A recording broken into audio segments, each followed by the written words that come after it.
Good morning students. Welcome back to online classes. Class 10th subject Sanskrit. बच्चों, संस्कृत स्पंदना में आज हम एकादश पाठ यानी पाठ 11 पढ़ेंगे।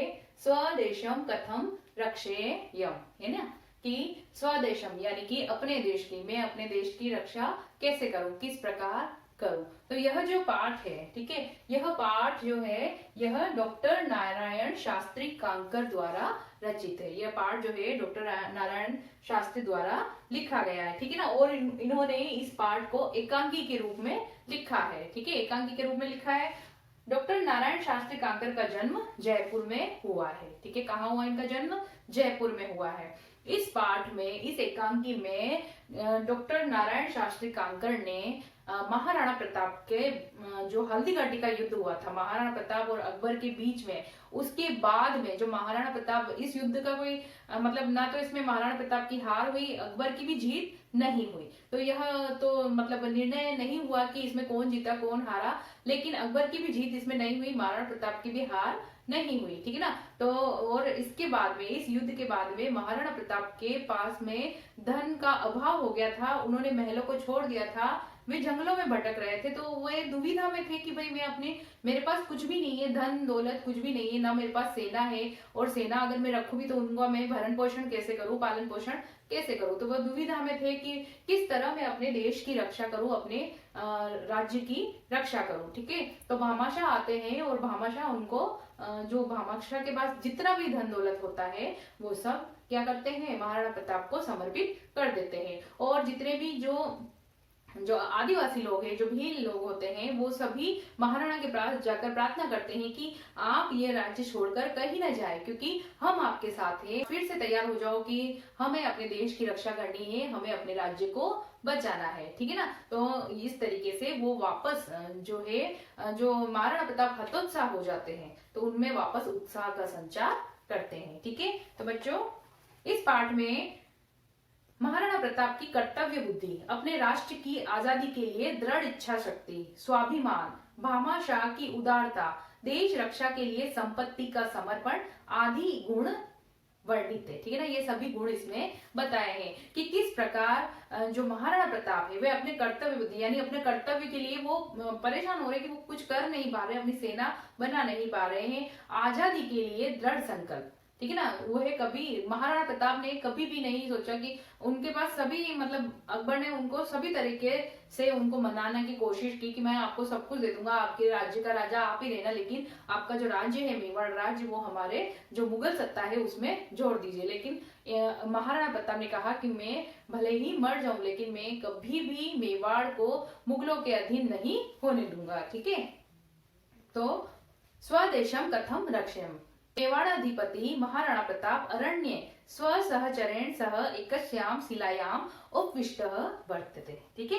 तो महाराणा प्रताप जो होते हैं मेवाड़ अधिपति यानी कि मेवाड़ के राजा, ठीक है ना, मेवाड़ के राजा महाराणा प्रताप अरण्य स्वचरण्य यानी कि जंगल में, ठीक है, जंगल में अपने साथियों के साथ, ठीक है, स्वसहचरेण यानी अपने साथियों के साथ एकस्याम शिलायाम उपविष्ट वर्तते, एक शिला के ऊपर बैठे हुए हैं, एक पत्थर के ऊपर बैठे हुए हैं। असो प्राणेह अपि स्वदेशम रक्षितुम इच्छति, वे अपने प्राणों को देखकर भी अपने देश की रक्षा करना चाहते हैं, अपने राज्य को बचाकर रखना चाहते हैं। साधना साधना भावात किमपि कर्तुम असमर्थः स मनसि किंचित विचारयन् अस्ति, ठीक है। साधना भावात यानी कि साधन के अभाव में, साधनों के अभाव में, किमपि कर्तुम असमर्थ, वे कुछ भी करने में, अगर वे चाह रहे थे, चाह कर भी साधन उनके पास इतने जो अस्त्र शस्त्र चाहिए होते वो सब नहीं थे, तो साधनों के अभाव में वो चाह कर भी कुछ नहीं कर पा रहे थे, ऐसा वो बैठे बैठे विचार कर रहे थे, सोच रहे थे।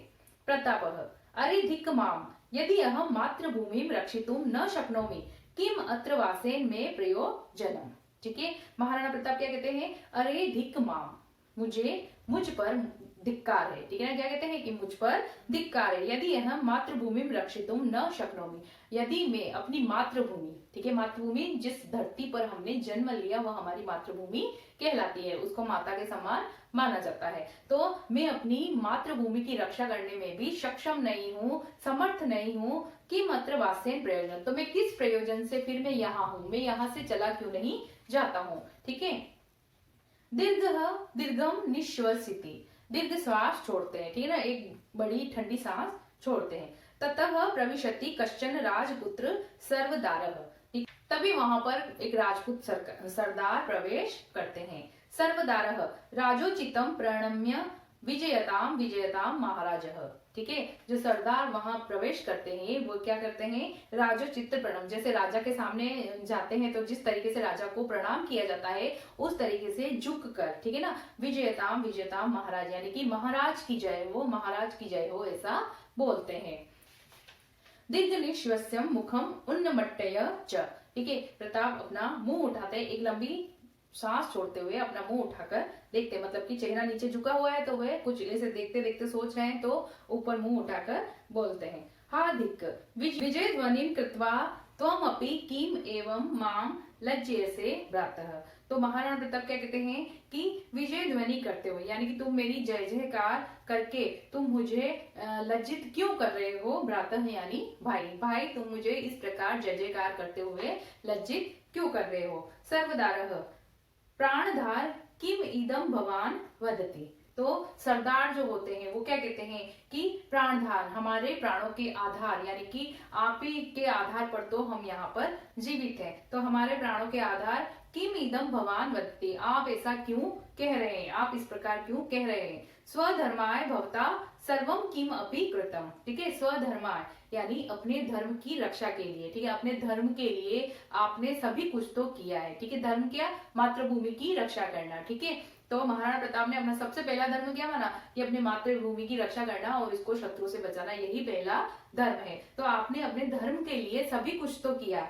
स्वाधीनताये सर्वम किम अपि सोढ़म, स्वाधीनता के लिए, आजादी के लिए और स्वतंत्र रहने के लिए आपने सब कुछ तो सहन किया, ठीक है ना। महाराणा प्रताप ने अपने महल छोड़ दिए थे, जंगलों में भटक रहे थे, ठीक है। तो ये सरदार जो है कह रहे हैं कि आपने स्वतंत्रता के लिए सब कुछ तो छोड़ दिया।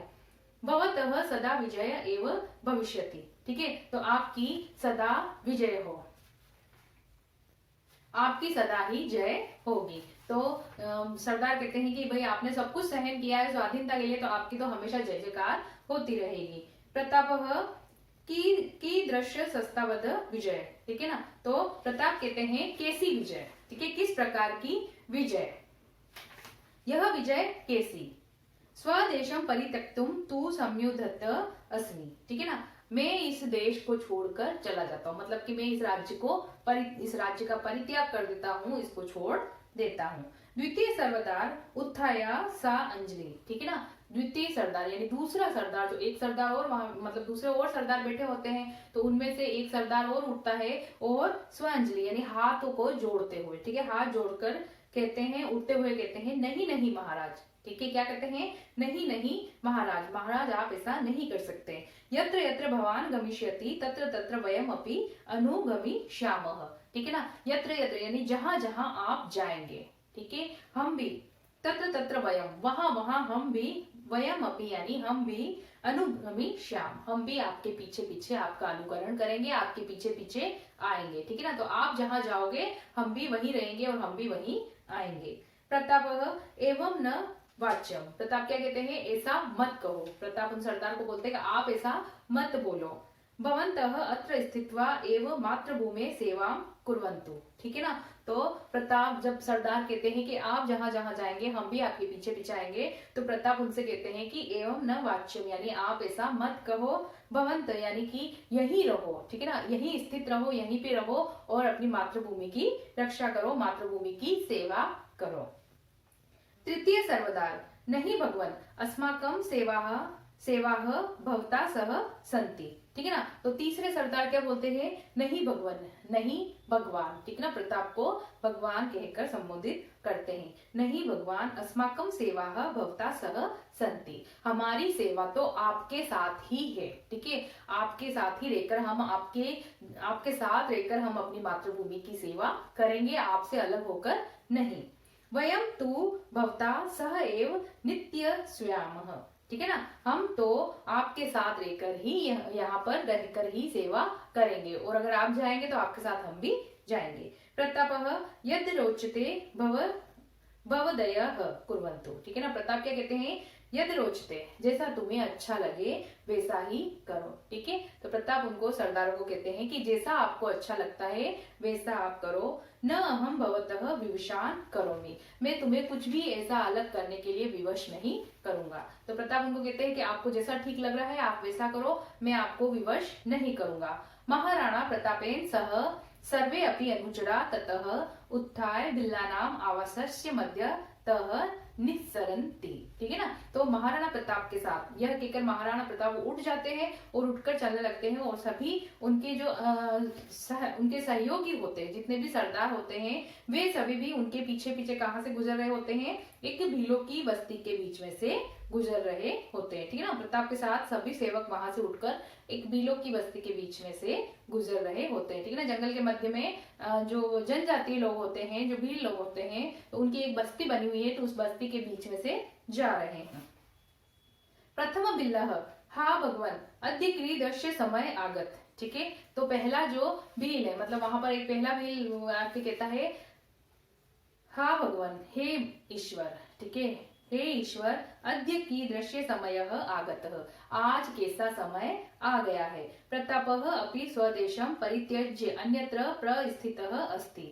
महाराणा प्रताप जो है महाराणा प्रताप भी अपने देश को, स्वदेशम यानी अपने राज्य को, अपनी मातृभूमि को छोड़कर अन्यत्र दूसरी जगह जाने के लिए कह रहे हैं। ठीक है ना। दूसरी जगह जाना चाह रहे हैं। तो बच्चों, अब तक हमने इस पाठ में पढ़ा कि महाराणा प्रताप जो है युद्ध के बाद में उनके पास में न तो वह महल में रह रहे हैं, वो जंगलों में भटक रहे हैं, न उनके पास साधन सुविधाएं हैं, न ही अपनी सेना को इकट्ठित करने के लिए धन है। तो वे दुखी होकर वह राज्य छोड़कर जाना चाहते हैं। लेकिन उनके साथ जो उनके सहयोगी है, जो सरदार लोग उनके साथ में है, तो वह सब उनका हौसला बढ़ाते हैं और उनको कहते हैं कि आप ही हमारे राजा हो, और आप अगर यहाँ से चले जाओगे तो हम भी आपके साथ में चलेंगे। ठीक है।